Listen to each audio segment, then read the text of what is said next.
माझ्या चुलत आजोबांनी पहिली कविता पुलांना पाठवली होती काय म्हणताय? आणि त्यांचं एक पोस्टकार्डही आलं होतं की हा मुलगा सुरेख लिहितोय वगैरे वगैरे, माझ्या शुभेच्छा. समोरून दिनीने वंशवर दिला. काय म्हणतो? इतका सुरेल, इतका गोड वंशवर मी आयुष्यात नंतर आहे. वाव. तो वंशवर सुद्धा इतका गोड होता. उपयोजित कला ज्याला म्हणतात वेळा. तर त्याची गंमत अशी आहे की बघा, मी मगाशी अभियांत्रिकीचा उल्लेख केला हो. इंजिनिअरिंगचा. हो. त्याला मी गेलो कारण दुर्दैवाने मला मार्क चांगले पडले.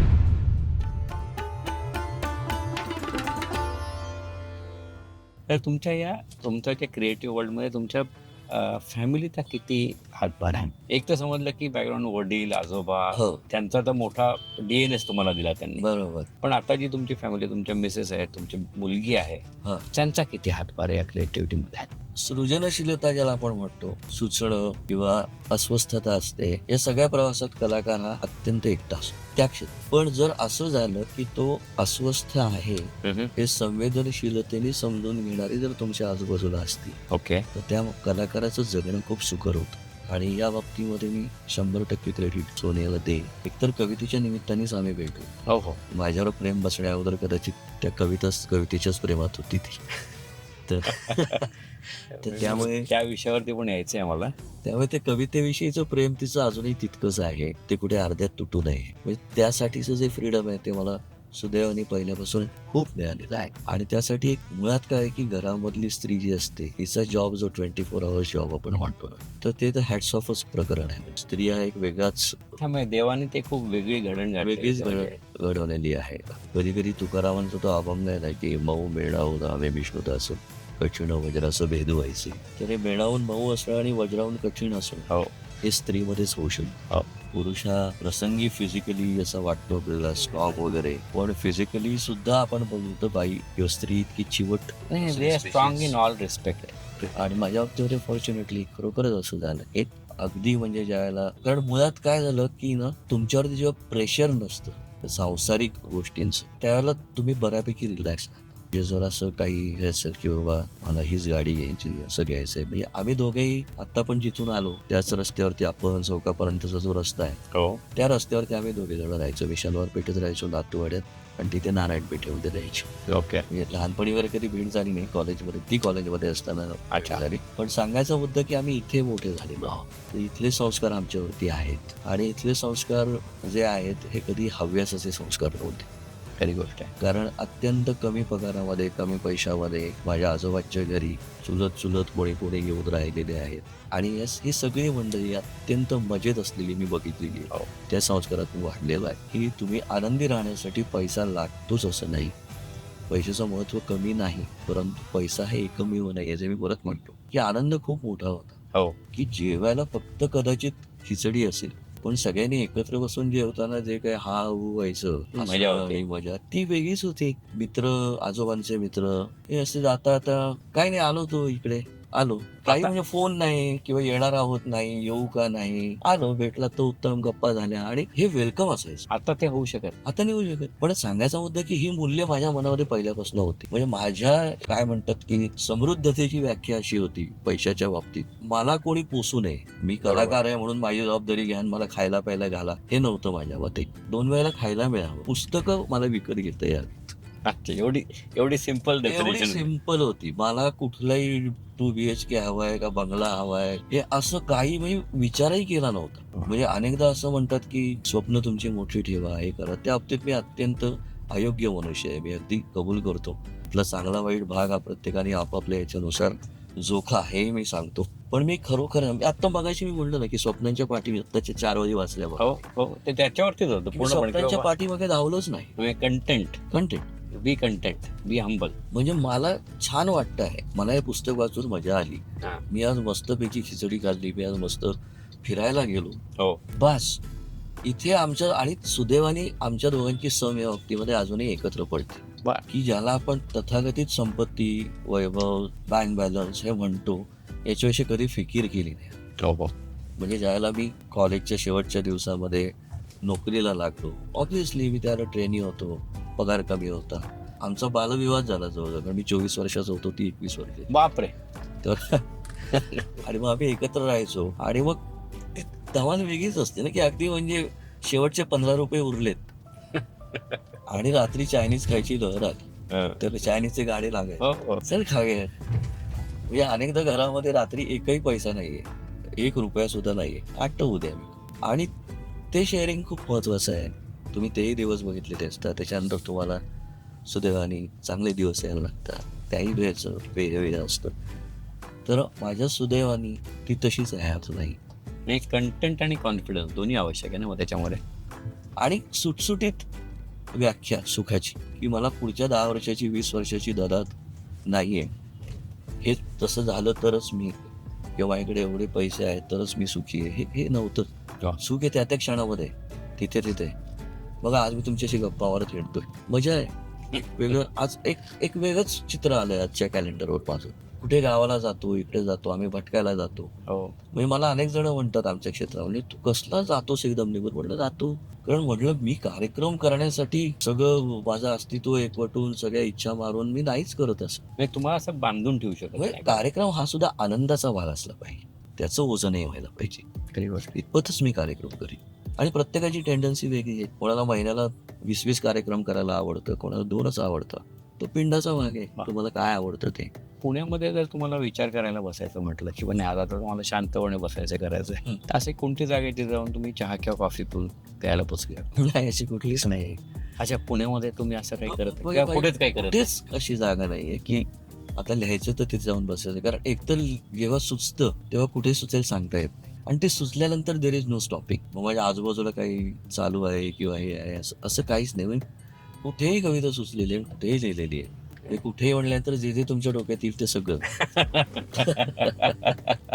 कारण की कसं आहे की कवी म्हटल्यावरती हा.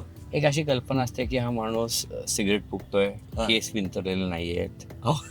आणि असं काहीतरी त्याचा तो ऍबस्ट्रॅक्ट मध्ये आहे आणि त्याच्यामुळे त्याची क्रिएटिव्हिटी आहे. तसं तुमच्याकडे बघितल्यावरती कधीच वाटत नाही. मला नाही वाटत असं की ते साहित्यिक किंवा निर्मितीशील कलाकार म्हटल्यानंतर काहीतरी मुद्दामून वाटत असेल तर तुम्ही करा, पण मुद्दामूनच काहीतरी विचित्र फॅशन करायचे किंवा असं सतत असं उर्धवट वगैरे लावून बसायचे, ते याची गरज नसते असं मला वाटतं. सुचण्याचा आणि याचा आतला आणि बाहेरचा काही संबंध नाही. पण तुमची पर्सनॅलिटी, तुमचं बोलणं, तुमची भाषेवरचं प्रभुत्व, याच्यामुळे तुम्ही पिक्चर मध्ये कसे नाही गेलात? मी पिक्चरमध्ये काम केलं, पण मी पुन्हा एकदा म्हटलं ना की मला हे सगळं करून बघायला आवडतं. आणि मी पिक्चरमध्ये काम केलंय. दमलेल्या बाबाची गाणी तुम्ही ऐकलंय, त्याच्यावरती एक चित्रपट केला गेला, ज्याच्यामध्ये मी लीड रोल केला होता वडिलांचा. नाशिक इंटरनॅशनल फिल्म फेस्टिवलमध्ये मला बेस्ट ऍक्टरचं पण हे मिळालं. किंवा आत्यांसारखी वेब सिरीज मी केली, मित्रासारखी फिल्म केली. आणि हे करण्यातली मजा शोधत गेलोय. म्हणजे मग आता ते काय होतं ना की ऍक्टरच व्हायचं आहे मला, किंवा हे करायचंच आहे मला, येतो त्याला 8 तास. त्यासाठी करायची तुमचा पिंड बाजूला ठेवून रोज उठा, दिग्दर्शकांना गुड मॉर्निंग गुड नाईट करा, हॅपी बर्थडे करा. आणि त्या सगळ्या ज्या गोष्टी असतात, तुम्हाला स्ट्रीम मध्ये टिकून राहायचं असेल तर कलाबाह्यही बऱ्याच गोष्टी असतात. खूप खरं. टॅलेंटवरही तुम्हाला अर्थातच टॅलेंटवर येतं, पण आजकाल फक्त टॅलेंटवरती ते होत नाही. बऱ्याच गोष्टी त्याच्यामध्ये आहेत. त्याच्यात राईट रॉंग त्याच्यावर मी काही टिप्पणी करत नाही, चूक आहे का बरोबर आहे, पण आहेत त्या गोष्टी. मी म्हणलं तसं की दिग्दर्शक ही पूर्ण आयुष्यभराची साधन आहे. आणि हे जे करतात त्याच्यावर काम करायला खूप मजा येते. फन, तुम्ही काय करताय किंवा त्यांना असं काहीतरी हवं असतं की जे तुम्हाला आव्हान वाटेल, आणि तुम्ही जे केलंय त्यातलं मर्म ते ओळखू शकले, तर ती चांगली तयार होते. तर दुसरं, तुमच्या भविष्यावरती किती विश्वास आहे? भविष्य मला आश्चर्य वाटावं असे पण अनुभव आले.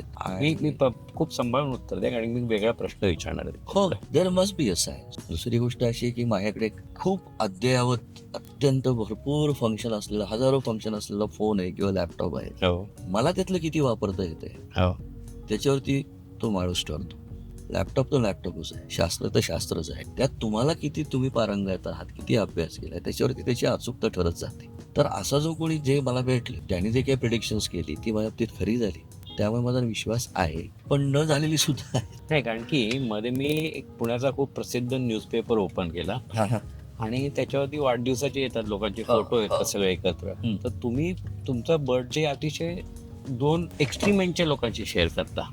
एका साईडला आहेत श्री रविशंकर आणि एका साईडला आहेत सगळ्या भारताच्या वहिनी आपल्या सनी लिओनी मॅडम. म्हणजे as a personality, which personality trait you share with this 2 papers? मी सांगू का, कवीमध्ये या दोन्हीचं कॉम्बिनेशन लागतं. ओके. म्हणजे पुलं म्हणतात तसं द्राक्ष संस्कृती आणि रुद्राक्ष संस्कृती. तर तो शांतरस आणि शृंगार रस या दोन्ही मधले कवीला सुचत असतं. सो दोन्हीची ओळखही लागते. बघा, मी तुम्हाला एक छान वाक्य मी रजनीशांचं वाचलं होतं कृष्णाच्या संदर्भात. तर ते म्हणले होते की जो वृंदावनामध्ये गोपींबरोबर अशा प्रकारे रासक्रीडा करू शकतो तोच कदाचित पुढे जाऊन कुरुक्षेत्रावरती गीता सांगू शकतो, असं त्यांचं वाक्य होतं. तर या सगळ्या आयुष्यातली वेगवेगळी अंग आहेत आणि प्रत्येक रस, जसं जेवणामध्ये तुम्ही गोड तो गोड खात नाही, तिखट तर तिखट खात नाही, तसं तुमच्या जगण्याच्या पानामध्ये हे सगळे रस आहेत. बरोबर. आता यातला मी कवी असल्यामुळे बेसिकली मला या सगळ्या बाबतीचं औत्सुक्य आहे, सगळ्याविषयीच मी विचार करतो आणि या कवितेमध्ये त्याचे प्रतिबिंब सुद्धा वाटतं. सो मला तर ते खूप काय म्हणतात सुसंगत वाटलं की या दोघांचे वाढदिवस माझ्याच वाढदिवसाच्या दिवशी. ग्रेट. बिकॉज आणि म्हटलं की हे दोन पर्सनॅलिटी आणि सरांची पर्सनॅलिटी काय एवढी मॅच होत नाही हो. प्रॉब्ली बॅक अँड कॉमन असेल. ते असं नाही, आता कधी तुम्ही कुठेतरी जाता मित्रांबरोबर आणि छान नाचता विसता त्यावेळेला द्राक्ष संस्कृती, आणि तेच तुम्ही कुठेतरी जाता शांत होता. मला स्वतःला असं शांत जागी बसून डोळे मिटून बसायला आवडतं. कविता बिविता सुचावी म्हणून नाही, बरोबर. मला आवडतं म्हणून. तर तेही एक अंग माझ्यामध्ये आहे, म्हणजे आवडच आहे ना शेवटी की. मग ती झाली आपली रुद्राक्ष संस्कृती. हो. तर ती बरोबर त्यांनी एकाच याच्यामध्ये छाप महाराष्ट्र. पुणे म्हटलं की खाणाऱ्यांचा शहर. हो. So are you a foodie or नाही? I am absolutely foodie. पुण्यातल्या अशा काय गोष्टी आहेत की ज्या लोकांनी आवड नाही करायला पाहिजे? वा वा, हा फारच सुंदर प्रश्न आहे वेगळा. एक तर या निमित्ताने मी सांगतो की आयुष्यावर बोलू काही, जे ज्याला मी एक चांगला योग म्हणतो आयुष्यातला, तो अशासाठी आहे, तो गाण्यासाठी पण आहे आणि तो खाण्यासाठी पण आहे. बरं. कारण हा कार्यक्रम नसता तर कदाचित मी इतकं हिंडलो नसतो जितकं मी आज हिंडलो. हो. जसं 19-20 देश बघितले, बरोबर. महाराष्ट्रात वेगवेगळ्या प्रांतामध्ये गेलो आणि तिथलं सगळ्यात मोठं अट्रॅक्शन, आणि माझं हे सलील आहे, आदित्य आहे, रितेश आहे, आम्हाला सगळ्यांना खायला आवडतं. तुम्ही ट्रू पुणेकर आहात. सो नागपूरला कार्यक्रम म्हटलं की हा सावजी हे जे आहे ना, त्यामुळे खाणं खूप झालं, खूप ठिकाणचं खाल्लं. बाराखडी, वराड, प्रांतगड, विदर्भ, खानदेश, मसूर, कोकण. पण पुण्यातलं काय छान? पुण्यामध्ये सांगू का, मला अत्यंत आवडीच्या गोष्टी आहेत काही. त्याच्यामध्ये पुष्करणी भेळ अत्यंत आवडते, बेडेकर मिसळ. त्याच्यानंतर फार पूर्वी मुक्ता नावाचं एक SP च्या शेजारी काही काळच चालू असलेलं हॉटेल होतं. बरं. नंतर इथे बाजीराव रोडला वाडेश्वर एक, आता त्याच्या खूप ब्रँचेस आहेत. ते ओरिजिनल ते ओरिजिनल ते तिथे आहे, त्याची इडली हो ते मला आवडतं. प्रभा म्हणून एक पूर्वी, म्हणजे अजूनही आहे आहे. पण पूर्वी मोठं होतं. प्रभाची मिसळ अजूनही चालू आहे. कॉर्नरला त्यांचं एक मोठं हॉटेल होतं आणि आता जे मला वाटतं त्यांचे वडील होते तेव्हा. आणि मी लहानपणी तिथे जायचो.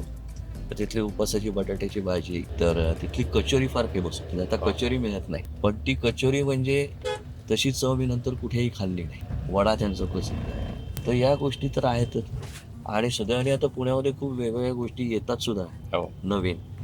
बरं, मी व्हेज नॉनव्हेज दोन्ही तितकंच मला सारखंच आवडत असल्यामुळे आई म्हणली तुझं नाव खरं राजसच ठेवायला पाहिजे. ते सात्विक राजस तामस म्हणतात तसं. तिचं म्हणते की मी राजस प्रकृतीचा वंश. तर त्यामुळे मला व्हेज नॉनव्हेज दोन्ही आवडत असल्यामुळे पूर्वी, आता आहे का मला माहिती नाही, पण तिथे किंवा तसं आहे का माहिती नाही, भैरवनाथ नावाचा एक छान मंगल टॉकीच्या जवळ एक जॉईंट होता. अच्छा. तो मला अत्यंत आवडायचा. नंतर मी म्हटलं तसं की श्रेयस वगैरे तर आहेच, आपण जातोच तिथे.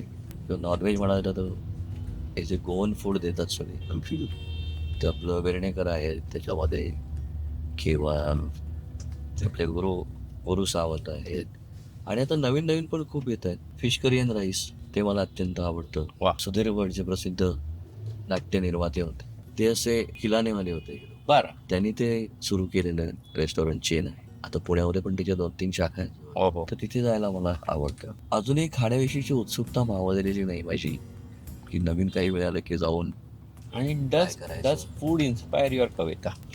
Not really. Food satisfy your primary need. जिभेचे तोतले पूर्ण होतात. Yes yes. And does Pune inspire your कविता? पुणे हे सांगू का, हा माझा एक आताच नव्हे, पण मी ज्या भागामध्ये जन्माला आलो, वाढलो, 12 वर्ष तिथेच होतो, आणि जुनं पुणेच. हा माझ्या नॉस्टॅल्जियाचा फार मोठा भाग आहे. म्हणजे किती आपण लहानपणी इंटेन्सिटीने जगत असतो, तीव्रतेने जगत असतो, की मी अजूनही डोळे मिटले तर माझ्या वाड्याच्या मेन गेट पासून एक एक बारीक सारीक डिटेल टिपत पुढे जाऊ शकतो कॅमेरासह. हो हो. म्हणजे आमच्या चाळी म्हणजे सगळ्यांची घरं, तिथली झाडं, भिंती, कोनाडे, एकूण एक. म्हणजे अजूनही मी तिथे त्या दगडावरती बसून मित्रांशी गप्पा मारतो. आता त्यातले काही नाही आहेत, बरोबर. पण तो एक माझ्या नॉस्टॅल्जियाचा मोठा भाग आहे. आणि सांगायचा मुद्दा असा की पुण्या वाचून राहणं मला अशक्य होतं. सो नोकरीच्या निमित्ताने जेव्हा जेव्हा मी कधी एक फार नाहीच काही महिन्यासाठी वगैरे बाहेर गेलो, तेव्हा मी अत्यंत डेस्परेट होतो पुण्यात येण्यासाठी. वा. आणि मला आठवतं की 11वी-12वी मी वापीला राहिला होतो गुजरातला. तर तिथे मला इतकं उणीव भासायची, इतकं मी मिस करायचो पुण्यात, की तिथल्या स्टेशनवरती जाऊन मी असं बघत बसायचो रोजाकडे की असंच चालत गेलो तर आपण पुण्याला पोचू. स्थलांतराच्या कविता म्हणून अख्खे एक 5 मोठी कविता आहे, त्या छोट्या 5 कविता आहेत. हो हो. त्याची मिळून एक मोठी कविता झाली. तर त्या अख्ख्या त्या पुण्यावरती आहेत कविता. बरं. म्हणजे मला इथून जेव्हा जायला लागलं त्यावेळची जी पेन, त्यावेळची ॲगनी आणि या सगळ्या गोष्टी ज्या आहेत त्या सगळ्या त्या कवितेमध्ये आलेल्या आहेत. आणि त्यातली शेवटची छोटी कविता होती ना, तर त्याच्यामध्ये कदाचित तुमचे प्रश्न असं एक अंशतः उत्तर आहे त्याच्यामध्ये, की तेव्हा असे होते की स्थलांतराच्या वेदना कुणाला जाणवतील, कुणाला नाहीतही. तुमच्या गावातल्या पावसाळ्यावर तुमचे किती प्रेम आहे त्याच्यावरती अवलंबून आहे ते. हो हो हो हो. अशा त्या होय. हो हो. किती किती डीप आहे ते. वा. त्यामुळे पुण्याचा खूप अख्ख्या जगण्यावर पगडा आहे. आणि तुमचं जगण्यातनंच कविता येत असते, तेव्हा कळत नकळत ते सगळे जरे त्याच्यामध्ये येतातच. आणि मित्र हा किती आवश्यक आहे माणसाच्या पर्सनॅलिटी डेव्हलपमेंटसाठी आणि ओव्हरऑल राहण्यासाठी आणि फॉर एव्हरीथिंग, की मित्र असावेत आणि निंदक असावेत. आणि आय थिंक निंदक इज दी बेस्ट फ्रेंड. ती सगळ्यात गमतीचा भाग असा आहे की मित्र मिळतीलच असं नाही, निंदक मिळतातच. ते पुणेकर आहेत त्याच्यासाठी. हा, ते पुण्याचा भाग ही इनफॅक्ट सगळीकडेच आहे. म्हणजे ती ना धड्यामध्ये एक गोष्ट होती पूर्ण, की एक बाप आणि लेक एका गाढवाला घेऊन चाललेले असतात, त्याच्या ओझं घेऊन त्याच्या पाठीवरती. तर समोरनं एक जण येतो, तो वाटलं की काय येडे लोक आहेत, एवढं गाढव आहे तर दोघेही चालत आहेत. तर मग मुलगा बसतो गाढवाच्या पाठीवर. मग पुन्हा काही वेळाने काही जण भेटतात, ते म्हणतात काय मुलगा आहे, वाटत पण नाही, बापाला चालायला लावून ते स्वतः बसलाय. हा उतरतो, बापाला बसवतो. लोक येतात पुढे, पुन्हा काही वेळाने ते वाटतात की काय आहे, पोराला चालायला लावतोय, स्वतः बसलाय. शेवटी असं करता करता गाढवाला उचलून घेतात ते लोक. असं की इथपर्यंत ते म्हणजे तुम्ही काही करा, तुम्हाला बोलणारे लोक आहेतच बेसिकली. तर त्याला एक विनम्र अभिवादन करायचं आणि आपण जे करतो ते करत राहायचं. मित्रांच्या बाबतीमध्ये मला असं वाटतं की मित्र याची तुम्ही व्याख्या ठरवायला पाहिजे, की जे फक्त तुमच्याबरोबर फिरायला येत आहेत किंवा हे करतात तेच तुमचे मित्र आहेत का. पण मित्र ही फार डीप व्याख्या आहे असं मला वाटतं. ओळखीचे लोक, संबंधित लोक आणि मित्र हा एक फारच. आणि माझ्या सुदैवाने मला खूप मित्र नाही आहेत, मोजकेच मित्र आहेत. पण जे आहेत ते लहानपणापासूनचे आहेत, अजूनही आहेत. वा. त्यांना कवितेमधलं कळतच असं नाही. काही अचिव्हमेंट असेल तर ते फार सिरियसली घेतात असेल नाही. पण तसाच मित्र पाहिजे. त्यालाच मित्र म्हणतात असं मला वाटतं.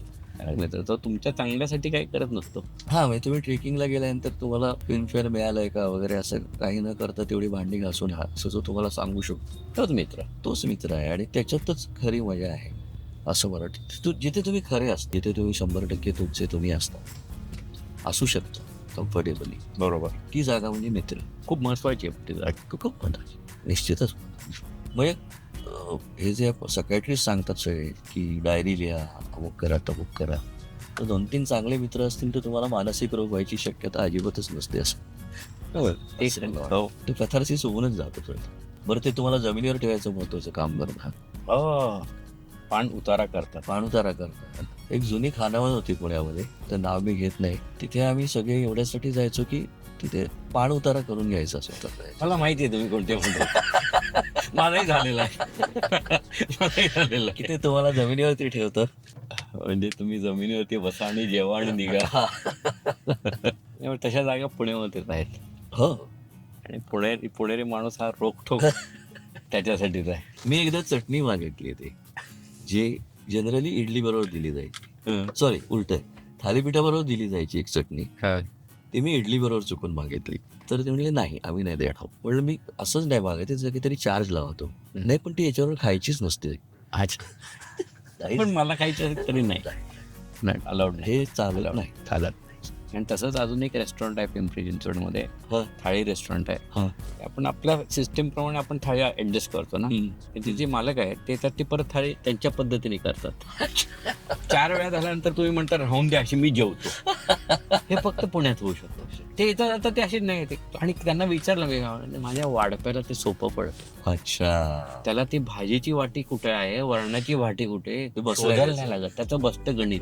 मग ते हुकतं ते. आणि वाढपड म्हटलं मला नाही पाहिजे. नाही याचं तुम्ही आमच्याकडे जेवायला आलात ना. अत्यंत चालणारं एक प्रॉडक्ट होतं एका हॉटेलमध्ये. म्हणजे आपण असं म्हणू की टीम मधलं सचिन तेंडुलकर होतं. Okay okay. इतका तो फेमस पदार्थ तो बंदच केला. त्याचं कारण विचारलं असतं ते असं म्हणले की माझ्या नेहमीचा बटाटेवाला मेला आणि मला आता त्या दर्जाचा बटाटा मिळत नाही कुठे, जगात मिळत नाही कुठे त्यांना, त्यामुळे बंद. त्यामुळे बंद. तेंडुलकरांना त्यांनी टीम पाहिजेच. कारण त्यांच्या साईजची बॅट बनवायला कोणी तयार नव्हतं. सो तर- are we done? Yes sir, thank you very much. खूप मजा आली, मला तर खूप मजा आली. मला तर खूप मजा आली.